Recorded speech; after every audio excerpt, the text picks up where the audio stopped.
अब इस कंडेंसर की देखो बनावट क्या होती है, चाहे ये कंडेंसर संधारित्र हो या ये हो, सभी संधारित्र की बनावट ये देखो, ये भी संधारित्र है, ये है, ये देखिए संधारित्र है, ये संधारित्र है, ये संधारित्र है।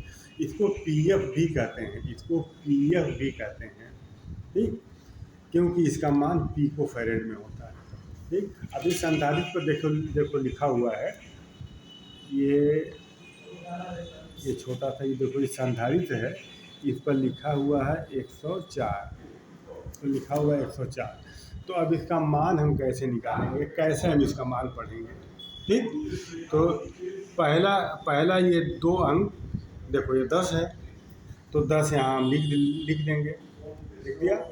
उसके बाद ये जो आखिरी वाला ये जो 4 अंक है, इसके बाद 4 जीरो बढ़ा देंगे, 1 2 3 4, और आगे लिख देंगे पीएफ। इसका मान देखो आ गया, इकाई, दहाई, सैकड़ा, हज़ार, 10,000, लाख, 1 लाख पीएफ देखो इसका मान है, ठीक। उसी तरह से अगर किसी संधारित्र पर लिखा हुआ है 102, ये पेपर, ये सिरेमिक कैपेसिटर है, ये इस संधारित्र का नाम है सिरेमिक, इसके अंदर सिरेमिक होता है। इस पर 102 लिखा हुआ है, अगर इस पर 102 लिखा हुआ है तो देखो प्रथम 2 अंक देखो ये 10 है, इसके बाद 2 है तो यहाँ 2 जीरो बढ़ा देंगे, इतना पीएफ हो गया ये।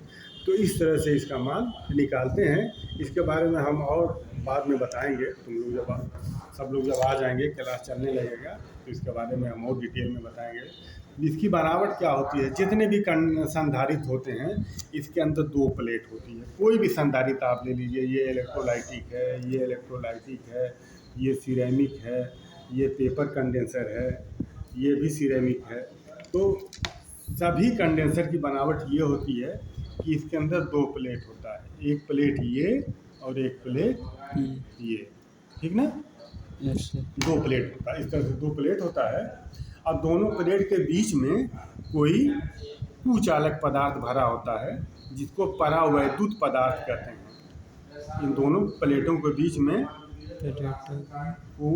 कुचालक पदार्थ, इसको परावैद्युत पदार्थ भी कहते हैं, परावैद्युत पदार्थ भी कहते हैं, वो इसमें भरा रहता है। और ये जो दोनों प्लेटें होती हैं ना, ये चालक होती हैं। चालक किसको कहते हैं, विद्युत का चालक, चालक उसको कहते हैं, विद्युत का चालक वो पदार्थ होते हैं जिनके अंदर से करंट धारा बहती है, जैसे लोहा, सोना, तांबा, पीतल, ये सब विद्युत के चालक हैं। ये देखो ये टिन है, ये विद्युत का चालक है, ठीक। और विद्युत के कुचालक वो होते हैं जिनके अंदर से करंट नहीं बहता है, जैसे रबर है, प्लास्टिक है, पेपर है, ठीक ना, इनके अंदर से विद्युत धारा।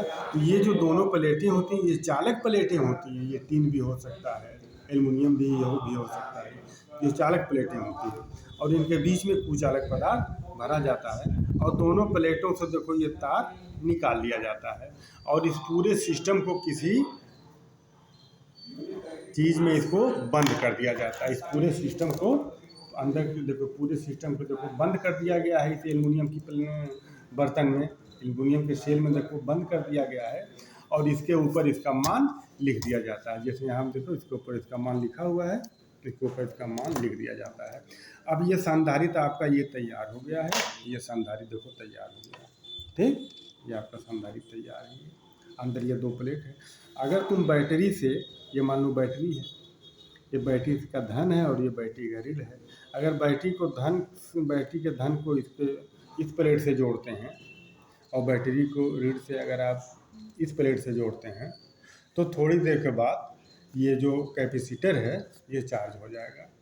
जिस सिरे को धन से जोड़े हैं बैटरी के, वो धन चार्ज हो जाएगा, और जिस सिरे को ऋण से जोड़े हैं वो ऋण। अगर हम इसको धन से जोड़ दिए हैं बैटरी के और इसको ऋण से, तो ये धन चार्ज हो जाएगा और ये ऋण चार्ज हो जाएगा। चार्ज होने का मतलब ये है कि ये अपने अंदर विद्युत ऊर्जा को एकत्रित कर लिया, ठीक। अब जब इन दोनों को आपस में ऐसे सटाएंगे तो चट से आवाज़ आएगी, चिंगारी निकलेगी, और इसका चार्ज क्या होगा, ख़त्म हो जाएगा, ठीक ना। तो ये इसकी मेन बनावट होती है, बाकी कल देखते हैं, ठीक।